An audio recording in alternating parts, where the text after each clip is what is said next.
God, I'm being recorded.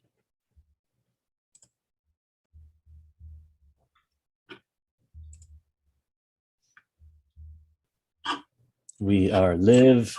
God, we're live. Being recorded.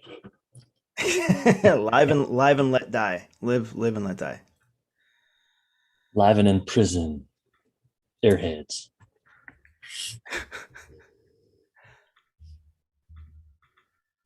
All right. All right, everyone. We're gonna get rolling. Rolling. I'm gonna pull up my pants. Pull up my pants. My droopy drawers. All right. Drawers? Dude. Yeah, I get ripped on. Welcome, everyone. This is episode 62 of the Thrash Report. My name is Chris, and this is for Thursday, September 30th, 2021. This is your weekly music commentary podcast. We're going to discuss all things metal and heavy music. We have a special episode with the return of live music. We have some great concert calendar recap events that have happened. So it's going to be a fun time as my co-host and I kind of walk through our experiences returning to live music after a year and a half. Joining me, Jim Osborne. Jim, what's going on, man? Ooh. I heard something. Oh, waited 2 hours in line for this shit. Liquid death. Nice. Yeah, it should have been the best water I've ever friggin' tasted, but it tasted, well, it did taste like metal coming out of a can. Whoa. Yeah, so I've got quite a story for everyone about Knotfest in Iowa.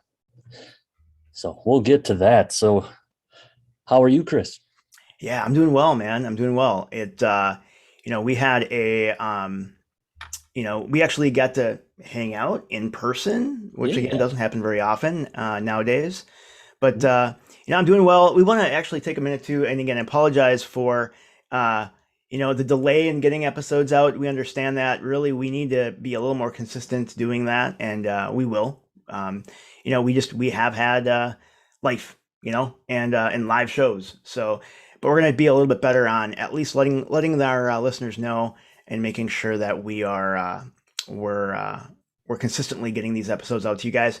And don't forget, I mean, if you head over to wherever you get your podcasts, follow us on that platform just to make sure that you do get the new episodes as they're published. You get notifications as we get new episodes launched.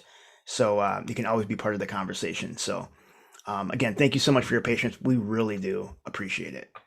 Very much so. Thank you. Yeah, we'll keep plugging. We'll get busy.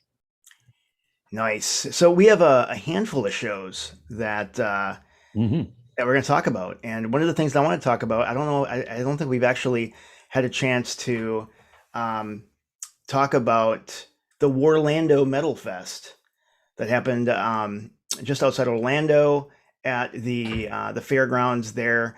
I happened to be down there for a few days. The highlight really of kind of my mini vacation was actually going to see Warlando. This was my very first real show since COVID. Outdoor festival. They had 10 bands or so. They had 2 different stages. It was interesting. So there was no at this show there was no requirements or proof. I know that some shows coming up, I know through Live Nation, they'll actually flag shows that you need proof of a negative test or a vaccination. This particular, what I went to, this live festival, there was no proof required. I'd say half the people had masks. And it actually felt really good to walk around the fairgrounds, kind of, seeing people, seeing my kind of people, right? Seeing a bunch of metalheads. You miss seeing all the different concert tees and, battle vests and checking out the patches and stuff. It's just super fun. And so I want to just mention too, a couple things. So there was two stages, and I wanted to make sure that I didn't want to lose my spot for El Nino, Soulfly, Sabaton, and of course Judas Priest. Mhm. So I only saw, so I did catch a Sworn Enemy on the second stage, which again they were awesome. It was really good. Tommy liked Um, that one.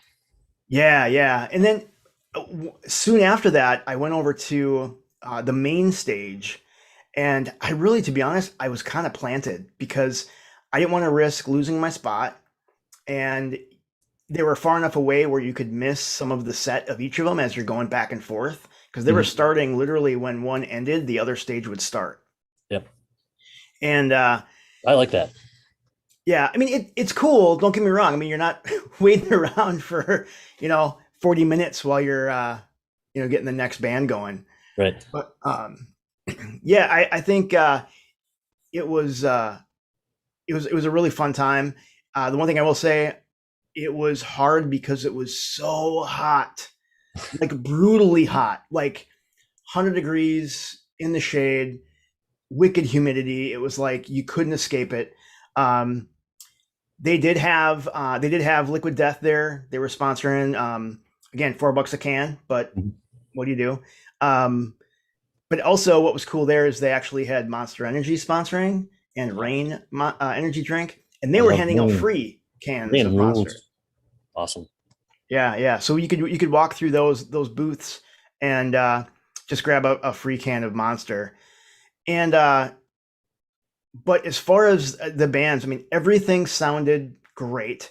The one of the surprises I didn't know, I was kind of out of the loop, but kind of missed the news. I didn't know that Dino from Fear Factory was filling in with Soulfly, Yeah. and so they did a Fear Factory. They did like a Fear Factory intro for Replica, and then they actually played the entire song. They played I don't know now, but anyway, they actually did a full cover of Fear Factory song, which was I was thrilled. It was really really good. This was my first time seeing Sabaton, and I will tell you, it was super fun. And I got, again, a lot of people, maybe they're not into that style, right? But they put on an amazing show, full of energy. I didn't realize, again, I've never seen them live. I didn't realize like how happy they are. Like, you see the pictures and it's like tanks and shit, and they're like all like flak jacket and shit, and Yep. the singer looks like a hard ass. Dude, he is one of the happiest motherfuckers. I mean, he's smiling, he's cracking jokes. It was super fun, they really had a great show, and there were so many people there that were Sabaton fans. And I actually I texted a buddy of mine while I was there because as I was walking around, I would say Sabaton fans and Sabaton T-shirts far outnumbered any other band that was there. It Wow. was it was crazy, and a buddy of mine, Jason, that I just recently had dinner with, we were talking about music for gosh 3 hours. Um, we were talking about Sabaton, and he mentioned that Sabaton is one of those that kind of crosses that. Even if you're not a metal fan, you may know about Sabaton. I don't know, um, but and then as we led up to Judas Priest taking the stage, um, I am absolutely just still amazed that Rob is just a badass. I mean, he's 70 years old with his grandpa beard, and he's just, you know, yeah. I mean, I kind of wonder, I jokingly mentioned this, but who knows? Every song, between every song, he would go behind stage, right? He had this little curtain thing that would open on the side. He would go back there. And I don't know if he's getting oxygen Mhm. or what, but also, I lost track. I think he must have, I don't know, a dozen different jackets that he puts on and wears as he comes off and on the stage. Like different jackets, one is like this giant trench coat with patches on it. a couple different leather ones with the sequins on it, the short leather biker one that says heavy metal on the back. I mean, there was a different jacket every time he showed up on stage, but he sounded phenomenal. I think it was a really great show, and they played. See, I'm one of those guys that cheat. I know some people don't like to do this, but I usually go to set list and I look at what set list and what they played at the previous show. I was going to mention to you on Tuesday when I saw you that don't tell me. So yeah, and so totally understand. Some people don't like that, but I think the anticipation of knowing that song is coming is that makes me happy as well. So anyway, yeah, they kept going. They played after they came back for their encore.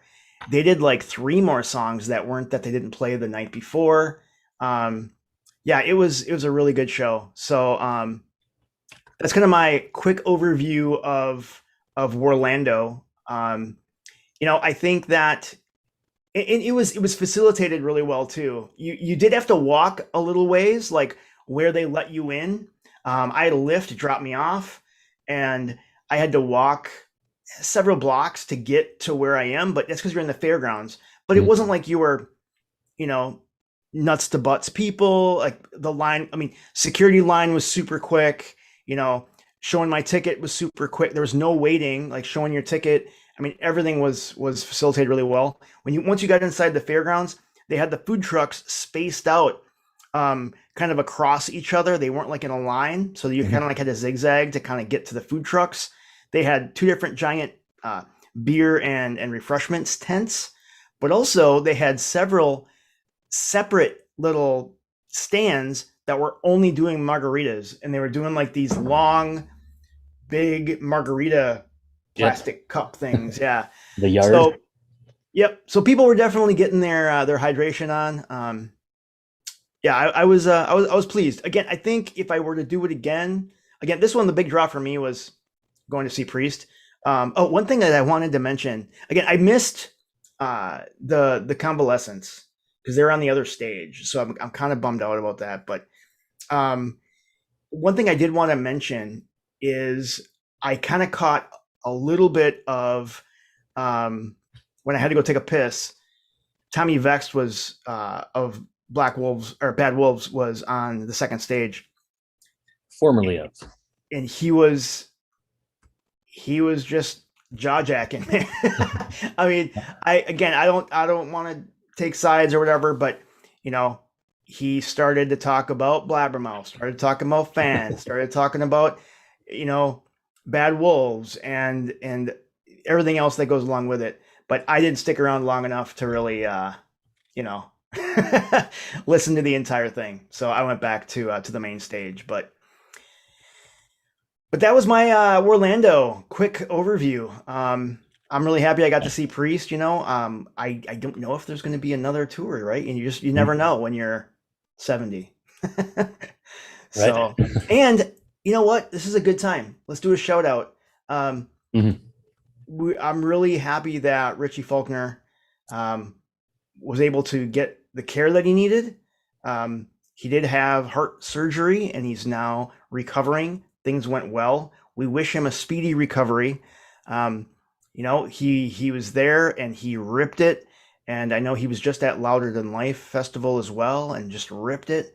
And so it's crazy. You never know what someone's going through on the inside, and relatively young guy. And all of a sudden, apparently he had a heart attack. So yeah. And apparently, yeah, because today on the radio, Jose was talking that he was talking to Richie that night after the show and everything seemed perfectly normal and fine. And then next thing you know, he's in the hospital. And I can only assume that our resident heart surgeon, Bill Joya, was the one that fixed him up. Dudes everywhere. That'd be crazy. Nice work, Bill. I'm going to tell everybody it was you. Yeah, get well, Richie. Right on.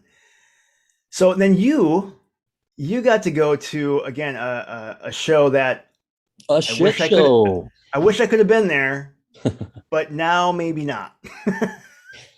Yeah, it was good and bad, or it was great and really bad. Of course, talking about Knotfest in Indianola, Iowa last Saturday. Yeah, I guess I'll start at the beginning. It is commonly known now as Line Fest. And I was thinking that day and telling people, and people all over the comment sections on all the stories are calling it Line Fest. And I was like, Knot Fest. If you're not in line, you are. So it was a very interesting day, regardless of how awful some of the planning and shit was. But I'll start at the beginning. We got up. So Indianola is about 15 miles south of Des Moines. And we had a hotel on the northwest side of Des Moines. So we drove down to the mall on the southeast side where they were taking shuttles back and forth. So easy parking there. We get on a bus right away. Our bus driver is wearing a Nirvana shirt and just won't shut up about Nirvana while we're waiting to go, which is fine. But I don't know, Josh was his name, and he was an interesting fella. So he starts off by saying that the company I work for is out of Waukee, Iowa, but I grew up down here, so I know all of these roads. I'm going to get you right in there. Everyone's going to follow me because I know the way. Like, hey, great, awesome. So we finally get all loaded up. We start moving, and the dude is just yapping. He just won't stop talking. And then before we're even out of the mall parking lot, there's a Petco off to our left. And some dude says, hey, there's a Petco here. And Josh says, yeah, it's where I get my wax worms for my pet salamander. Like, what the hell are you talking about? This odd individual. So we're starting to kind of make up stories about like what this guy does at home and stuff. And his pet's probably named Sal, and he's probably some sort of commander. So Sal the Commander, Salamander, or something shit. That's funny. So, at first I was thinking Otto from The Simpsons, but apparently I'll get to that later. So we're moving. We get out of the parking lot. We're on a highway. We're going up a hill. The buses behind us start falling behind. So Josh pulls over, not on the shoulder, into the fast lane and stops. Oh my God. Yep. So, it's probably 60-mile-an-hour highway right here. So he stops and waits for all the other buses because we got the impression that he sees himself as some sort of savior because he knows these roads and he knows how to get there, and other people can't figure it out. So this is his purpose in life. So he's stopped in the fast lane. The buses catch up, and then we start going again. And then we get off the highway. And I was looking at, I'm a map nerd, so I'm looking at the map before we leave and stuff. Like, oh, this doesn't look like too long of a drive. And we get off the highway, and I'm like, what the hell is he doing? And then we get on to so it was a 4-lane highway that we just got off of, like not quite an interstate yet, but so then we get off on a 2-lane road and we're going a while, and like we're going east. We're supposed to be going south. So I think on a good day with no traffic and nothing going on, that would be a good way to drive to this venue. But I know he just always had to stop and wait for the other buses and cut in front of traffic and shit. And okay. So enough about Josh from the 90s. So, but as promised, he did get us right up to the gate. And oh yeah, because before we got off the gravel road that goes to the gate, there was cars lined up for probably 1,000 feet. And he says, all right, I'll get you up there. Watch this. Pulls over onto the shoulder. So we've got the left tires on pavement, the right tires over the gravel and onto grass at the top of the ditch. And he's just flying by all these cars, blaring his horn. We're almost hitting mailboxes and shit. And we finally get up to the gate, and there's just people everywhere. And there's an estimated 30,000 people expected, and that did sell out, and I'm pretty certain all 30,000 showed up. So so the doors open at 11. Bus drops us off, I think, about 11:30. And we're just kind of standing there, and there's people everywhere. There's people. The only place people are not is in the middle of the gravel road. There's people lined up going east and west on the north side and the south side of the road. So we get dropped off at the gate, and we're just kind of looking around like, where's the line? So we followed some people, and actually I think we kind of might have cut in front of a few people because we just didn't know where we were going. And then it was awful, but it was fun too. Cause like you said before, we were surrounded by metalheads and it was just good to be around like-minded people. Yep. But now picture a line. So you got a sideways T. Like if you're looking down, picture a T on its side. So on one end, maybe not quite to the end of the skinny part of the T, that's where the gate was. Then we had to slowly walk in line going west for probably 1,000 feet. And then that's where the T intersects. So then we go north on the right side of the road, probably another 400, 500 feet. And then the line curves and goes to the other side of the street and then starts heading south. And then we walk all the way down there. Meantime, people are drinking and smoking and got to piss. There's people pissing everywhere. Some people going right into the cornfield or up into the woods. Some people just on the side of the road. So Is there any like staff that are like corralling people or anything? yeah, there's people walking up and down the road saying, get to the side of the road. We got buses coming. So people keeping people out of the middle of the road. And then at the intersection of the T, there was somebody kind of directing people where to go. And so we're coming down the south side of the west side of the T now. And we're right at that intersection. And then we just hear this group of people they must have walked in kind of where we were and had, like us, had no idea where the line was. So we just hear this dude start shouting, "Where the fuck do we go?" Then another guy's like, fuck this. So then he starts taking off. This whole group of probably 15, 20 dudes just starts walking. They cut through one side of the line, go down the ditch, hop over a fence and just start walking. And then it's like a mass exodus. Just people just started following them, probably good 100 people or so. Oh my gosh. And, yeah, line just got slower. So then we go south again. We get to the south end of the T, other end, and then we turn around again and start walking up the T again, get to the intersection, take a right, going back towards the gate now. Keep walking, keep walking, keep walking. We go past the gate, another probably 300 feet, cross the road, and then start heading back towards the gate again. Now this is like a chain link fence. There's probably like a 6-foot wide opening that all these people are walking through. So we're, not, 2x2 probably. And luckily we were with cool people behind us and stuff. So we were chatting the whole time. And so we get to this chain link fence, we go through it, and the line keeps going. It goes down a hill and then up a hill. There's a parking area here. So there's all sorts of people driving around, people walking, getting out of their cars, going to VIP and stuff. So, but we're still in line. So we walk slowly down this hill. And like how long, so you're not even to like, so you're past the gate into the parking area. How long have you been in line this far? This part probably 2 hours. Oh my gosh. Yep. So after we were in there for a half hour, the music starts playing. We can kind of hear it because we're off to the side of the stage and behind it. We can tell there's music on, but we're missing bands at this time. So we start going up the final hill to what we think is the end of the line. And we got even more entertainment because it was a grass field, but it was so dry. There was just dust getting kicked up everywhere. So all the cars we were walking behind had dicks drawn on them. And it's the dick parade. It's the penis parade. Yep. So there's penis art going all the way up and down this parking lot.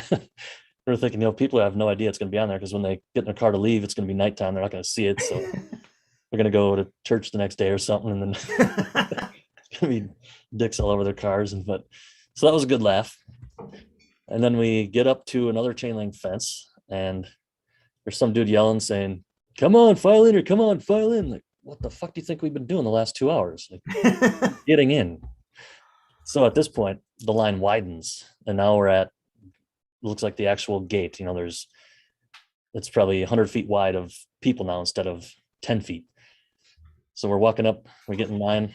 They said there's 3 different lines to go through security and we're getting closer. Finally, we get corralled into the, literal corral going into the security.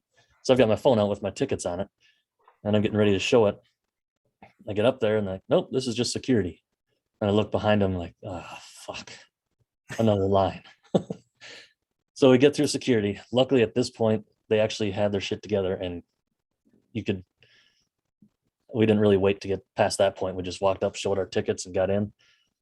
just took a big deep breath and we're in and we're Wow. hungry and we're hungry. So we were in line 2.5 hours, and I looked at the map and mapped it out, and it was about a mile that we were in line, and 2.5 hours. So we get in, and by this time, oh, I forgot to say too, we were getting thirsty in line too, and there's a little like 50 ml airline bottle of Dr. McGillicuddy stuck in the fence, and like, not gonna drink that. We looked and the seal was cracked, so somebody had opened it, and we're like, who the hell knows what's in there? Right.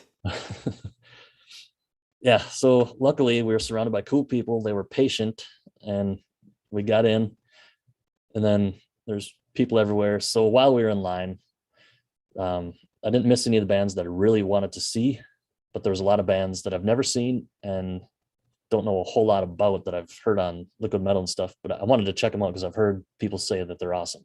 Yep. So Vended, I missed them. Windows 7, Gate Creeper, Turnstile, I heard a little bit from. And then I think I heard Knocked Loose while we were in line waiting for our food. So that was another thing. They had the food trucks were kind of in a semicircle and not a very big area. So you couldn't tell what line went where. So there's just people everywhere, and you have no idea if you're cutting. And so I'm just looking around at the least popular food names, like burgers and chicken strips. All right, let's go over there. And that's when you had texted me like, "Oh man, I wish I was there. I bet you're having so much fun." And I responded like, "Nope." So man. we get our food, we walk through the crowd, we sit down, we eat it, and by this time it's probably almost 2:30, and we haven't done shit but stand in line. Fuck. Oh my God, I feel for you, man. Yep. And then the fun part, we think, okay, well, if we got a lot of people here and there's not, there's lines for everything, maybe we should get some water and stock up on some water so we don't have to return to go get water. Just get it all in one stop and put it in our bag. So there was two ends. There's where the food was kind of on the west side, and it was very crowded over there. And that was by stage one. The stages were right next to each other because they were alternating bands too, like what you were saying, that stage one would play and then that band would end, and then 10 minutes later the next band would start, and it was on schedule all day until Megadeth. I think they were 8 minutes late. So that was good. And so there was less people on the east side over by stage one or stage two, so we walked over there, and there's 3 tents. You can see a merch tent and then a tiny little white tent in the middle, and then on the right it said Knotfest Bar. Like, okay, well, let's see what that one in the middle is. Walk down, and I see some guy turn around, and he's carrying like 8 cans of liquid death. I'm like, did you get that at this tent right here? He's like, yeah, good luck getting in there. And he points out the line, and no shit, it was a square. Like it went away from the tent and then went north, then east, and then south. So it was almost a big square around this thing. And we got in, and we were just so slow. It was slower than the line to get into the show, because we got up there and there was 4 people working, and people weren't people go up there by cases of this stuff. And one guy bought 2 12-packs. It turns around, it was $96.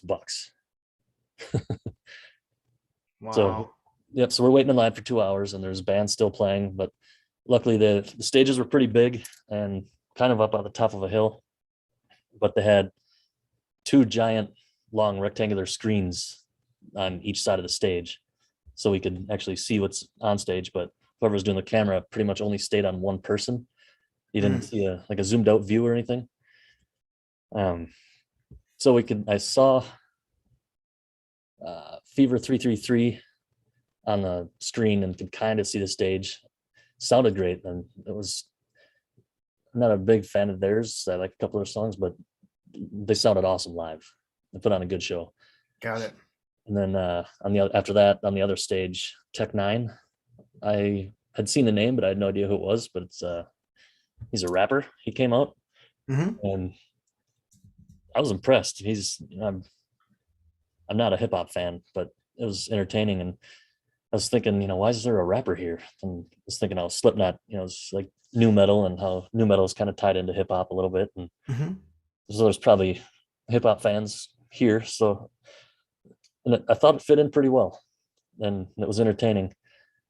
And then we're approaching the tent now to get our water, and we finally get it just in time for Trivium to start.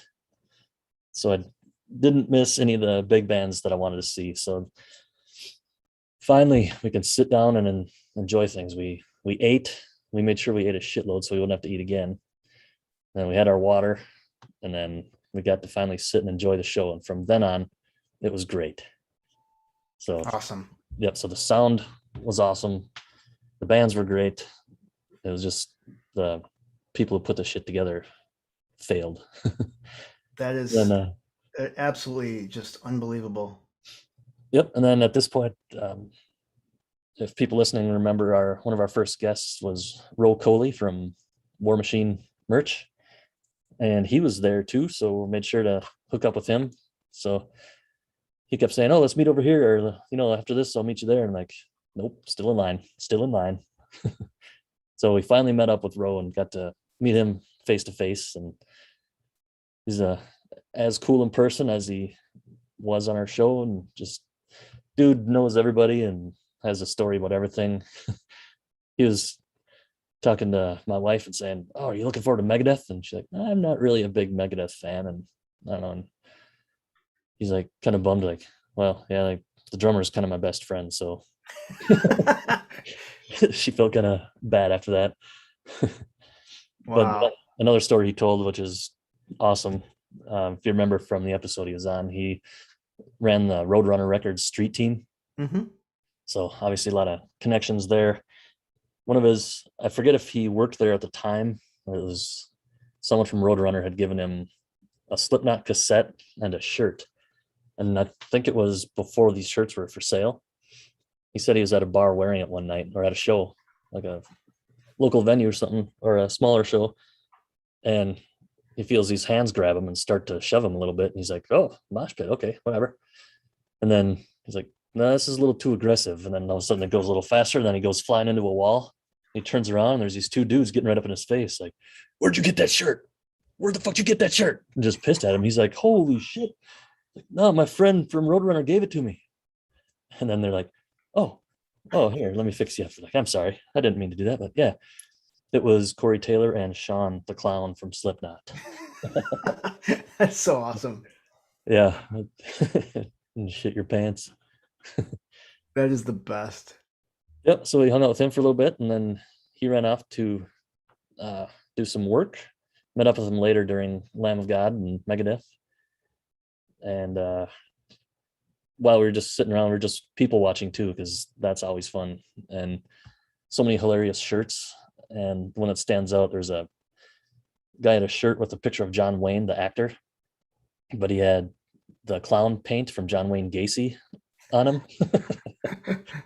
That was awesome. And then we hear kind of like this cheering coming from our left towards us, and there's this dad walking with his kid. He's probably 5 years old, and he's got like full Slipknot coveralls on.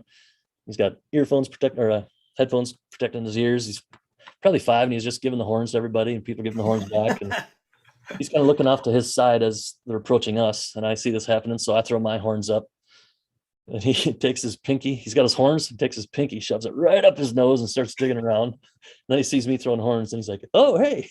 That was just awesome. Oh, so good. Yep. So then the music, yeah, like I said, all the bands were awesome. Gojira, uh, they're huge. Their sound is awesome, and it's cool. It was relaxing, kind of just listening to them, because we were sitting at this point and kind of in the back, and we could see them a little bit, but they're just kind of resting up and stuff, having our waters. And so it's cool to So, kind of, yeah. yeah, I'm curious. So after this show, then you and I got to meet up um, again with a few others, and we actually saw Metal Tour of the Year. Yep. Um, but I wanted to get your take. So you got to see Trivium and Megadeth and Lamb of God. You Two times. know, yeah. So talk through a little bit, like at Knotfest. Mhm. How was the sound? How was Megadeth? Yeah. So, like I said, Trivium already sounded amazing. Matt Heafy is an amazing frontman. I haven't seen them for probably 10, 12 years. So the last time I saw him, they're on a small stage to a smaller crowd, and just to see how much he's grown as a frontman and how the band was really cool. So Trivium was awesome. Lamb of God, that was the first time I've ever seen them, and they just blew me the hell away. I mean, I knew they'd be good, but holy shit, was that good. And they started with Memento Mori, kind of that slow intro music, and the curtain was up. And then all of a sudden the curtain dropped, and then they go right into the song, and it just didn't stop until the very end. They ended with Redneck, and God, it was awesome. And Megadeth, I don't know, at Knotfest, they didn't seem well. Like, they seemed a little stale and just didn't seem to have a lot of energy. And Dave's voice didn't seem that strong. Um, Sound wise, though, it was great. I'll get to more about Megadeth in a little bit here, but then we went over to Suicide Boys. Have you ever heard of them? Mm. Yeah, I had no idea who that was, and me and Ro were talking like, okay, we got to go check these guys out. They're billed above Lamb of God. So we went over to check them out. It was like a hip hop group, and they had some fans in the crowd, but they just didn't connect. They started off before their even first song. They tried to get a Wall of Death going, and it just wasn't. It just didn't happen, and they gave up and just kind of looked like ridiculous. And unfortunately, what I didn't like to see was halfway through their set, we went over and sat down waiting for Megadeth, and a lot of people were talking shit about them, and then the sound went out, so you couldn't hear them anymore, and a bunch of people started cheering like, yeah, it's shit, you know. But not sure why they were billed so high. I understand why they're there, like I was saying about Tech Nine. Yeah, and then Slipknot came on, and things got crowded then because there weren't two stages anymore. There's only one Right. band playing, so everybody converged and couldn't see the stage very well. But like I said, they had the screens so we could see stuff. And Corey Taylor's new mask is just awesome, Yeah. and he is unreal as a frontman. Like I was saying with Trivium, I haven't seen Slipknot live for 15, 20 years, and those are on small Ozfest stages. But when they've got their whole stage out there, and Corey has become Yeah. a metal god. Just he is He's amazing. yeah, bigger than life, man. Yeah, absolutely. Yep. And Sid, he's kind of their little uh sound guy. He's the way he was dressed, he had like this red cape thing on and this big hood, and with his mask, it reminded me of Orko from He-Man.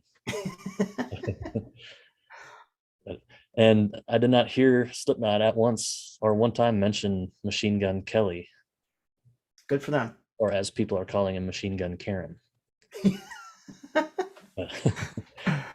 Yep. Right Then on. with our experience earlier in the day of all the lines and stuff, we figured let's leave a little early.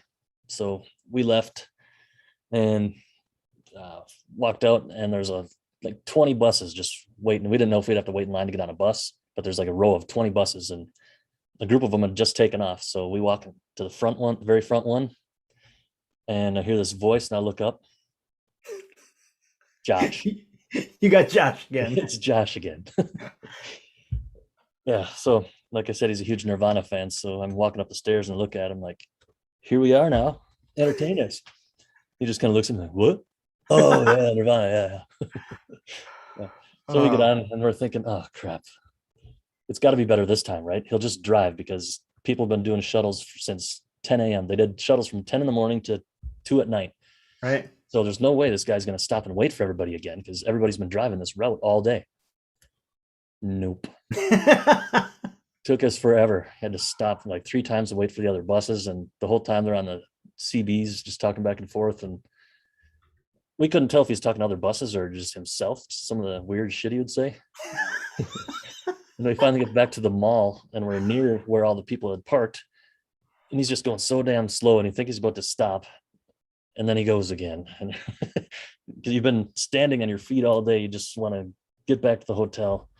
And this guy just won't. And you mentioned Otto before from The Simpsons, and this someone called Josh Otto. He's like, "Yeah, my coworkers do that all the time, man." And we started off quoting Otto lines from The Simpsons, and people are getting anxious too. They're like, "Just stop the fucking bus!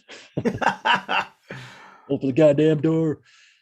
Oh And man. yeah, and then reading some of the reviews too. So people, the line getting out was, I don't know how bad it was, if it was as bad as trying to get in, but I saw a lot of people saying how shitty it was to leave the place too. So luckily we didn't have that. And that is my day. And then I did read that Best Concessions and Catering, they're the people who put on the show or were hired to do all the vending and stuff. Huh. They apologized. I personally, Ironically, their name is Best. yeah.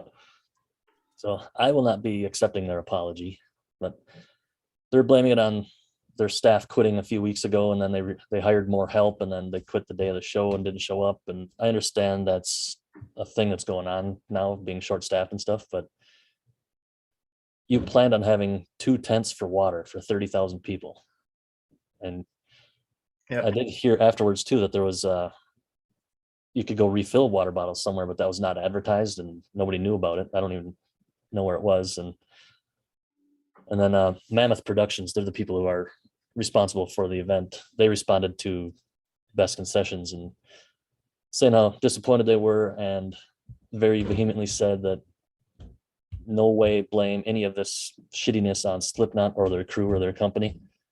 And I was thinking that all day too, like how, this is Slipknot's hometown and this shit's happening. And Right. it's not their fault. They're the band. And but yeah, and that too, going back to the show, seeing Slipknot at their hometown and hearing Corey speak about growing up around here and seeing so many familiar faces. So it's really, really cool seeing Slipknot at their home. Wouldn't that, I mean, I just can't imagine what that feeling would be like, you know? Yeah. So that was awesome. And then the next morning, like I said, we stayed on the opposite side of Des Moines. So probably, well, I don't know how far, but far away from the mall area and where all the hotels you'd think would be. But our hotel there was a lot of metalheads there. And then we went to Perkins for breakfast, and like everybody was wearing Knotfest shirts, and Nice. I it love was it. awesome. Yeah. Mixed with people that are getting done with getting out of church and stuff. So That's great. yeah. So long story there, but yeah, that was an interesting day. So it was good and bad, but definitely worth it to see the bands that I saw. And like I said, just seeing Iowa or Slipknot in Iowa was amazing. Right. Yeah, absolutely. I'm glad that you did get value out of it. Again, I'm really sorry you had to go through all that Yep. shit. When we were eating, I said, I don't think I'm going to go to another festival ever. But then after a few bands, I'm like, I'll be back. Well, so then, I mean, we were again fortunate enough to see the metal tour of the year. Mm-hmm. That was downtown Minneapolis at the Armory, and we're Cool we're coming venue. up here on almost an hour, so we'll be really relatively quick. But you know, I was absolutely just, it was spectacular. It Yep. was so fun. I mean, none of the bands, you know, there's no disappointment at all. I think my 2 cents too is, um, like you said, Dave Mustaine. I feel as though that he just doesn't have the vocal power that I mean, he's really quiet. I mean, between songs he's talking and you couldn't even hear him. Right. I think that, not that Dave Mustaine really sang well, but at least you could hear it, over the music and stuff. So, but I felt as though that, yeah, they absolutely played fantastic. They played a relatively short set, only 10 songs. Yeah, it's like 45 minutes. Yeah, and so, and who knows? I don't know if that's part of, maybe Dave's stamina just isn't where it used to be. I don't know. But I think, I mean, as far as the show, and the stage presence and everything. I mean, I think Lamb of God absolutely stole the night. I mean, it Big was time. amazing. I Yep. think Randy is again one of those just amazing frontmen Hmm. that he gets the crowd going, and they had fire and Wow. pyro, and it was Yeah, the crowd chanting before the song, like, sing this next one with me. Walk with me. And then everyone yeah, screams in hell, and the flames just yeah, yeah. it Yep, was great. they were awesome. And you had asked how I thought of Megadeth between both shows. And uh like I said, it seemed kind of slacking a little bit at Knotfest, but different different at the Armory. It was, I don't know if it's because I could see him better and he was actually moving around and stuff instead of just watching him on a screen. But yeah, like you said, between songs, he was very soft. It was hard to hear him, but show wise, it was great. They sounded a lot better. His singing was a lot more powerful. So maybe just had an off night, but yeah, Megadeth Yeah, was great. And I think my favorite part of the show was afterwards when we were just kind of standing in the balcony and I was chatting because our one of our most recent guests, Aaron Moody, aka Radical Larry, that's right. he and his girlfriend Danny were at the show too, and we were going to try to meet before the show, but yeah, they wanted to get in the very front row, so they succeeded. Then after the show, they came out. We were by the exit, and we're standing there, and I'm starting to see this dude yelling and throwing horns, and there's Aaron. So we waved him up and started chatting with him. And I think the favorite part of my night was just seeing how damn excited he was. Like he was high. Yeah, yep, he was Just definitely on cloud nine, man. yep. Yeah, Yep, and Derek Van from Megadeth. If you're looking for your wristband, Aaron took it. that's right. The best, and one of the things that was so great was that Lamb of God when they're handing out picks at the end. Yep. It was actually Randy was handing out picks with a picture of a camera on it and his Oh, signature. cool. And then on the back of the pick, it says, "I don't use a pick." I Nice. saw that on Twitter today that they were talking about it. I'm like, dude, that's brilliant.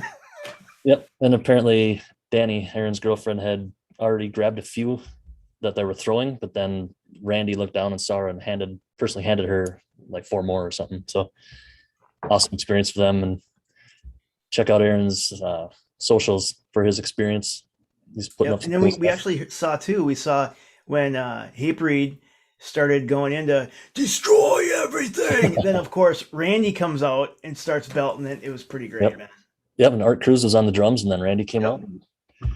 Someone in our chat earlier too said that Hatebreed played their Slayer cover, Ghosts of War, Oh, at yeah. their show and Yep. played it for us too. Yeah, amazing. And that was the other thing too. The set lists were, I think, identical between the Knotfest and the tour. So I knew what to expect, but still awesome. Yeah, very cool. I was really happy with the show. Um, and it felt really good again to be around our people. Yeah. Looking forward to more shows. I know that speaking of shows, we're already getting shows that have been recently announced to already postponed. We had talked about Dream Theater. Um, they're already postponed until 2022. Mm. Um, I'm really happy that, and again, there's all these other tours that are happening where they had to take nights off or get replacement people or, because of COVID. And luckily, this tour, Metal Tour of the Year, they did 6 weeks and everyone stayed healthy. So Mhm. yeah, pretty great. Yeah, that was awesome. And one thing my wife had said when we were at Knotfest too was just how awesome the people were. Going through all this shit with all the lines and everything. Just Hmm. she was commenting on how the people are just awesome. Like you wouldn't always get that everywhere, and metalheads rule. Yeah. Yep. It was, yeah, man, it was really cool. And I will say that also, I mean, I'm a short, stubby little man, and so when I'm when I'm on the floor, um, yeah, it's hard for me to see a lot of the times. And so this time I did get. This was the first time at the Armory where I got like up one level. I was on the club level, and it absolutely was fantastic. I mean, there was still a little bit when Megadeth was playing where it's like I had to kind of look around some people. It was still, standing room up there, but Mhm. I mean, the entire rest of the show, I could see line of sight. So yeah, if you're one where, you know, you're like me, where you're kind of a little too old for the for the mosh pit. Um, yeah, I just like I said, I thought it was just a great experience, and I'll probably do it again at the Armory. It was really Yep. good. And next time you can ride on my shoulders, I'll walk around and you can pick your nose and fling your horns at people. Nice. Bug horns. Booger horns. That's awesome. Yeah. Um, yeah, I think you know what this has been a really fun episode. I'm looking forward to more Yeah. live music coming up here. Um, we have a lot of things that are coming. You know, one thing that we talked about too, um, uh, coming up. I'm going to be going to see Sebastian Bach in November. I'm also in February. Bruce Dickinson is going to be in town doing spoken word, and I'm excited about that. I'll definitely be going to that, hearing some excerpts from his book, What Does This Button Do? And what other stories he's going to be talking about. So that'll be really fun. Yep. I think my next show is the Halloween show in Winona Metal Fest. And it's on my calendar. I just got to figure out if I can make it there and back because it's a little hike for me. So we'll figure it out. How far away is it for you? It's about a half hour. Oh yeah. Okay. Yep. Yeah, it's just over like 3 hours for me. So I'll figure it out.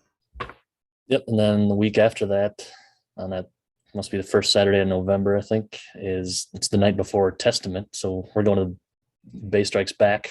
And then the night before that is, I forget who's all playing, but Mastiff, which our friend Rob Carlson is the guitarist in. So they're playing. So I think I might make a weekend out of that. So nice. And then of course Metallica in December. That's right. That's right. It'll be good. We got to do something super awesome for the Thrash Report going to San Francisco. We'll figure that out. Body paint. Ooh, hey, one thing I want to do is thank everyone for their patience again. Thank everyone that's watching live. That means so much to us. I really do appreciate it. Thank you. Again, we're just metal dudes jaw jacking about live shows, but it's super fun, and it was great to again meet Aaron in person. Our listeners, meeting up with you out in. Oh, we forgot to mention John Krenz was there too. Yeah, super fun time. Yep. So cousin Brett the Bomb Schomburg. Yep. So I want to thank everyone for listening. Thank everyone for your support. Again, feel free to leave a review. I also wanted to mention too, I know that Doug, we will follow up with you. I know I did get a Twitter message regarding your freebie. So I'll go ahead and follow up. Yes, Doug, I need old guy seats too. So awesome. So again, go to thrashreport.com, archives to all the other episodes, and then we're gonna get back on the regular schedule here, guys. So thanks again. We will see you next time on the Thrash Report. See ya.